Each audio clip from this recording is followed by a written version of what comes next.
ओम शांति। 24 फरवरी 2025 बाबा के महावाक्य। मीठे बच्चे, यह रूहानी हॉस्पिटल तुम्हें आधा कल्प के लिए एवर हेल्दी बनाने वाली है। यहाँ तुम देही अभिमानी होकर बैठो। प्रश्न: धंधा आदि करते भी कौन सा डायरेक्शन बुद्धि में याद रहना चाहिए? उत्तर: बाप का डायरेक्शन है, तुम किसी साकार व आकार को याद नहीं करो। एक बाप की याद रहे तो विक्रम विनाश हो।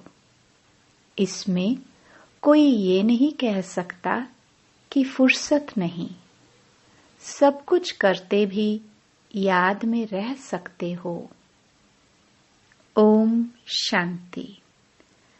मीठे मीठे रूहानी बच्चों प्रति बाप का गुड मॉर्निंग। गुड मॉर्निंग के बाद बच्चों को कहा जाता है, बाप को याद करो। बुलाते भी है, हे पतित पावन, आकर पावन बनाओ। तो बाप पहले पहले ही कहते हैं, रूहानी बाप को याद करो। रूहानी बाप तो सबका एक ही है। फादर को कभी सर्वव्यापी नहीं माना जाता है। तो जितना हो सके बच्चे पहले पहले बाप को याद करो। कोई भी साकार व आकार को याद नहीं करो, सिवाय एक बाप के। यह तो बिल्कुल सहज है ना। मनुष्य कहते हैं हम बिजी रहते हैं, फुर्सत नहीं, परंतु इसमें तो फुर्सत सदैव है। बाप युक्ति बतलाते हैं, यह भी जानते हो, बाप को याद करने से ही हमारे पाप भस्म होंगे। मुख्य बात है यह, धंधे आदि की कोई मना नहीं है। वह सब करते हुए सिर्फ बाप को याद करो तो विक्रम विनाश हो। यह तो समझते हैं हम पतित हैं। साधु संत ऋषि मुनि आदि सब साधना करते हैं। साधना की जाती है भगवान से मिलने की। सो जब तक उनका परिचय न हो तब तक तो मिल नहीं सकते। तुम जानते हो, बाप का परिचय दुनिया में कोई को भी नहीं है। देह का परिचय तो सबको है। बड़ी चीज का परिचय झट हो जाता है। आत्मा का परिचय तो जब बाप आए तब समझाए। आत्मा और शरीर दो चीजें हैं। आत्मा एक स्टार है और बहुत सूक्ष्म है, उनको कोई देख नहीं सकते। तो यहाँ जब आकर बैठते हैं तो देही अभिमानी होकर बैठना है। यह भी एक हॉस्पिटल है ना, आधा कल्प के लिए एवर हेल्दी होने की। आत्मा तो है अविनाशी, कभी विनाश नहीं होती। आत्मा का ही सारा पाठ है। आत्मा कहती है मैं कभी विनाश को नहीं पाती हूँ। इतनी सब आत्माएं अविनाशी है, शरीर है विनाशी। अब तुम्हारी बुद्धि में यह बैठा हुआ है कि हम आत्मा अविनाशी है। हम 84 जन्म लेते हैं। ये ड्रामा है। इसमें धर्म स्थापक कौन कौन कब आते हैं, कितने जन्म लेते होंगे, यह तो जानते हो। 84 जन्म जो गाए जाते हैं जरूर किसी एक धर्म के होंगे। सभी के तो हो ना सके। सब धर्म इकट्ठे तो आते नहीं। हम दूसरों का हिसाब क्यों बैठ निकाले। जानते हैं फलाने फलाने समय पर धर्म स्थापन करने आते हैं, उसकी फिर वृद्धि होती है। सब सतो प्रधान से तमो प्रधान तो होने ही है। दुनिया जब तमो प्रधान होती है तब फिर बाप आकर सतो प्रधान सतयुग बनाते हैं।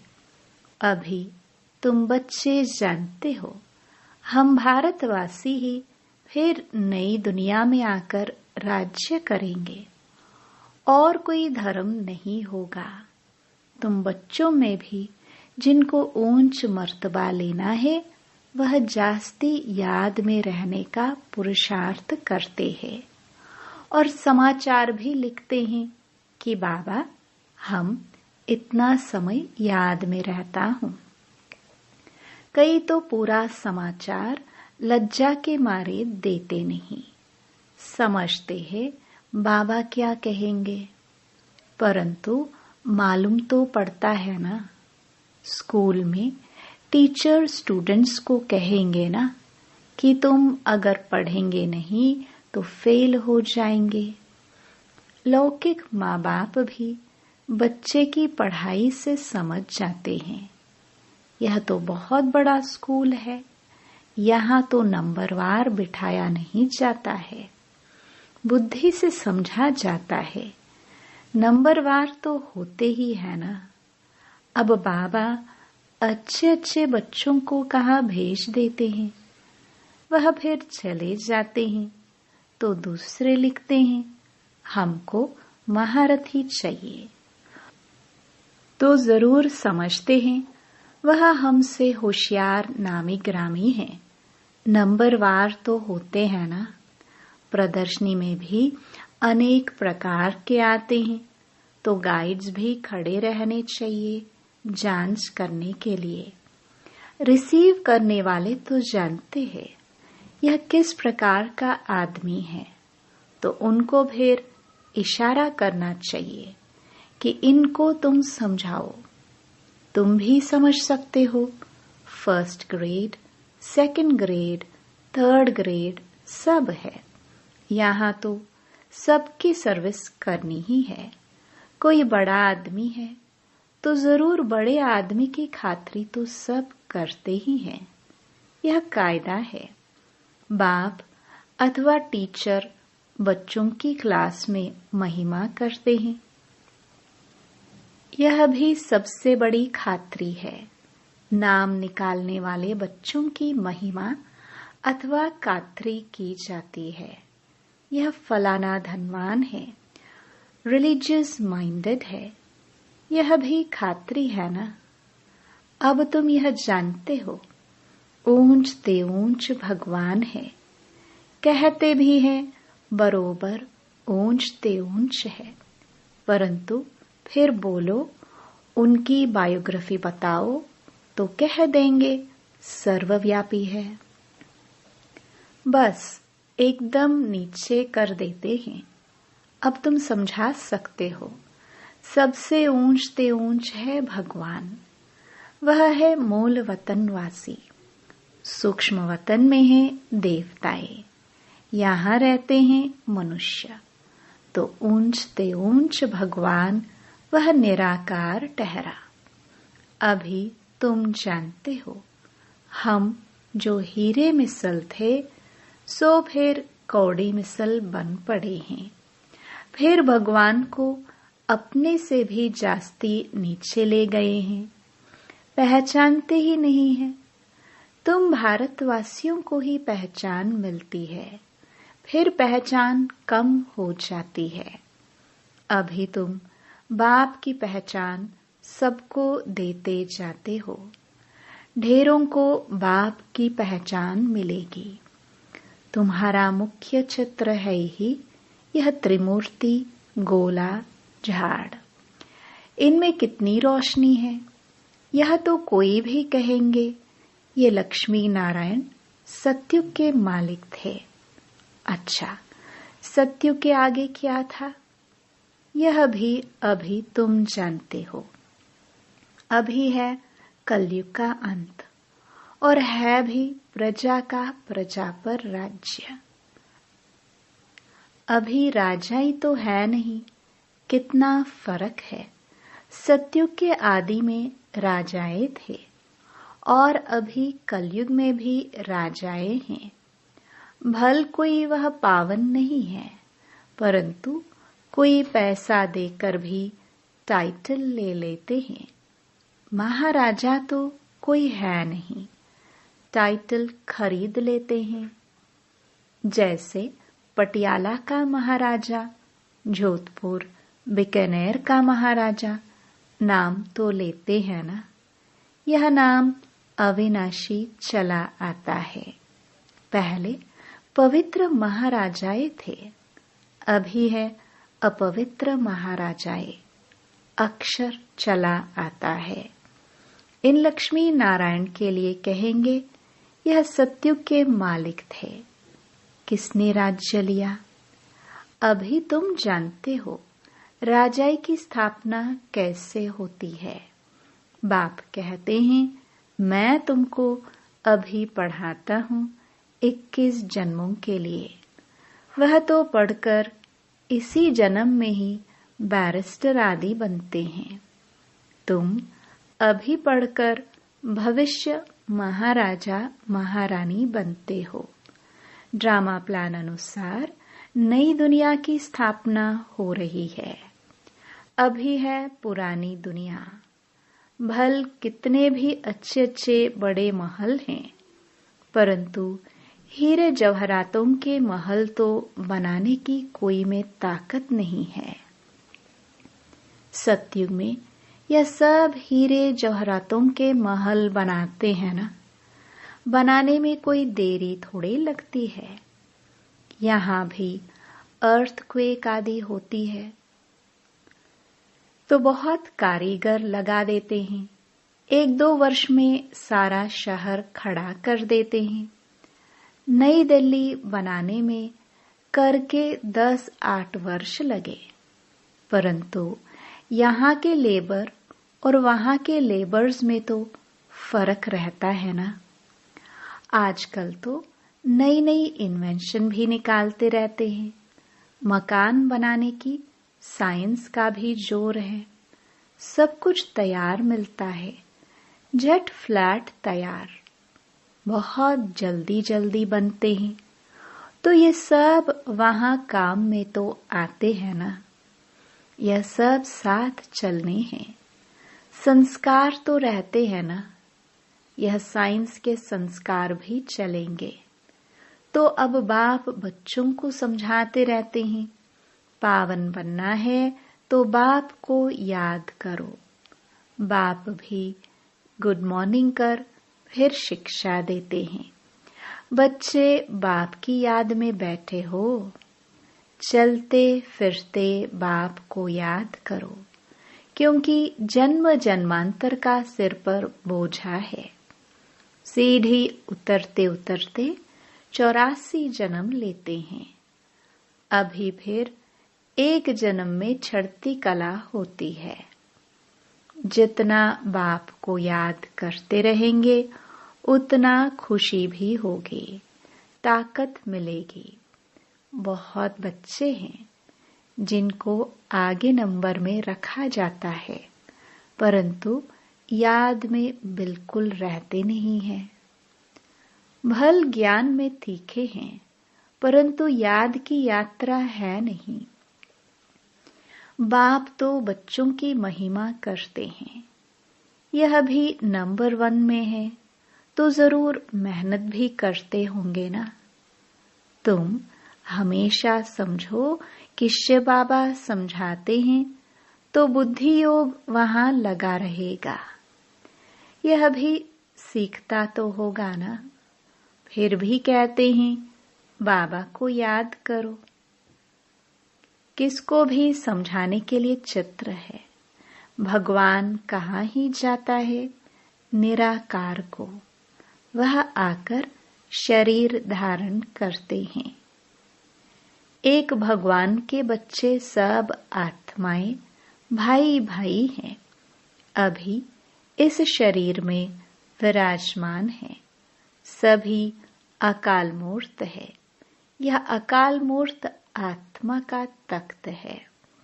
अकाल तख्त और कोई खास चीज नहीं है।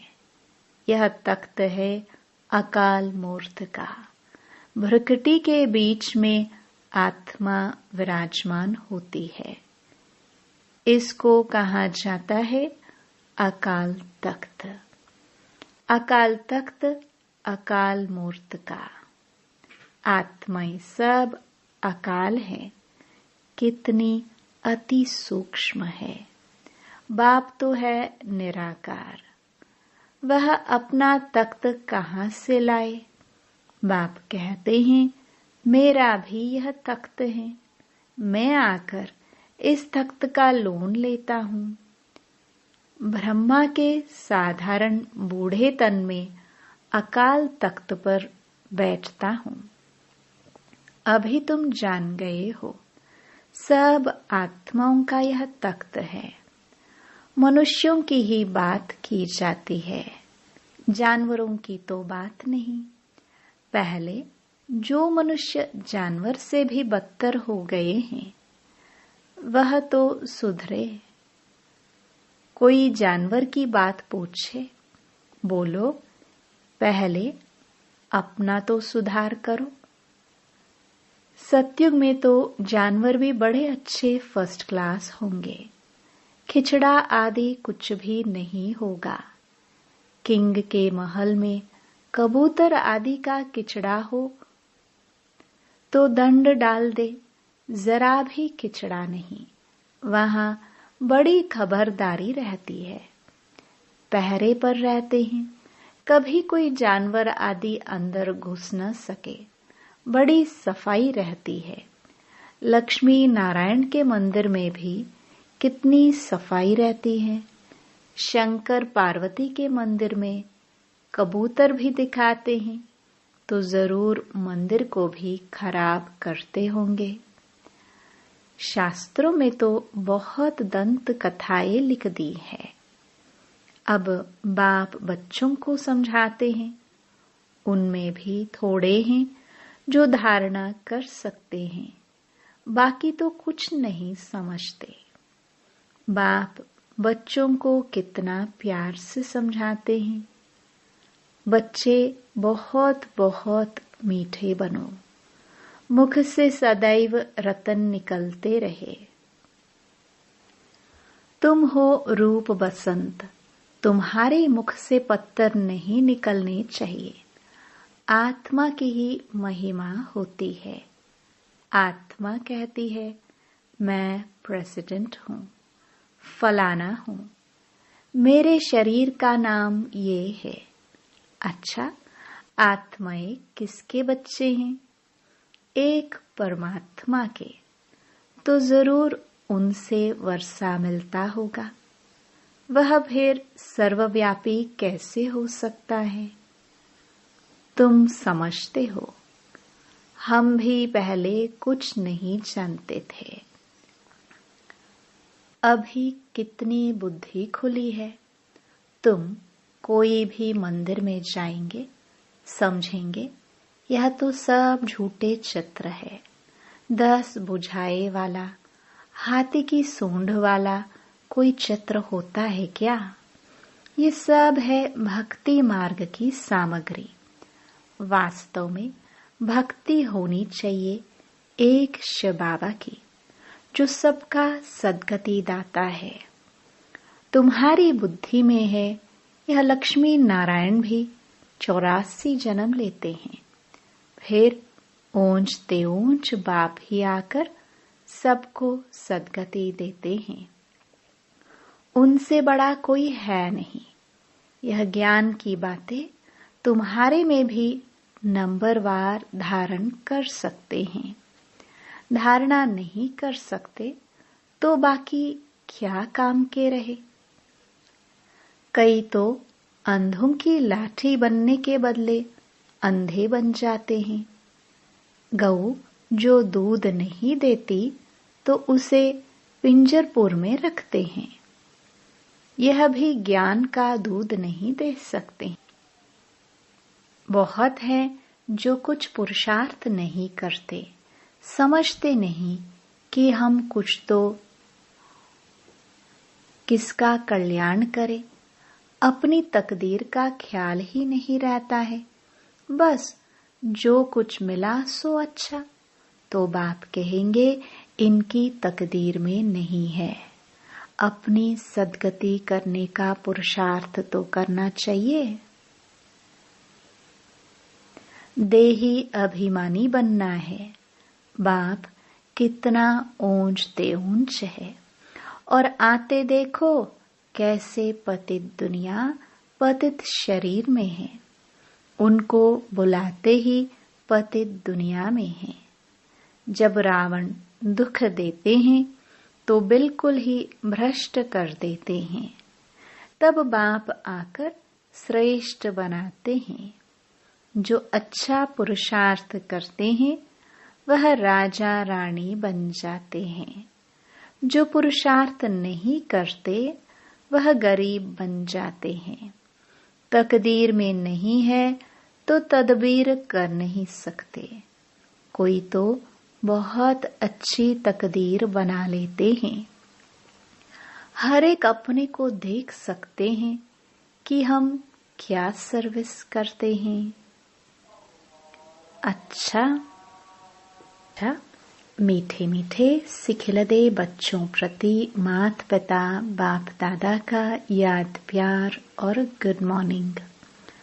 रूहानी बाप की रूहानी बच्चों को नमस्ते। धारणा के लिए मुख्य सार। पहला, रूप बसंत बन मुख से सदैव रतन निकालने हैं। बहुत बहुत मीठा बनना है।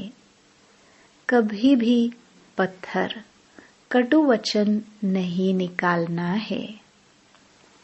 दूसरा, ज्ञान और योग में तीखा बन अपना और दूसरों का कल्याण करना है। अपनी ऊंच तकदीर बनाने का पुरुषार्थ करना है। अंधों की लाठी बनना है। वरदान, संतुष्टता द्वारा सर्व से प्रशंसा प्राप्त करने वाले सदा प्रसन्नचित्त भव। संतुष्टता की निशानी प्रत्यक्ष रूप में प्रसन्नता दिखाई देगी, और जो सदा संतुष्ट व प्रसन्न रहते हैं उनकी हर एक प्रशंसा अवश्य करते हैं। तो प्रशंसा प्रसन्नता से ही प्राप्त कर सकते हो।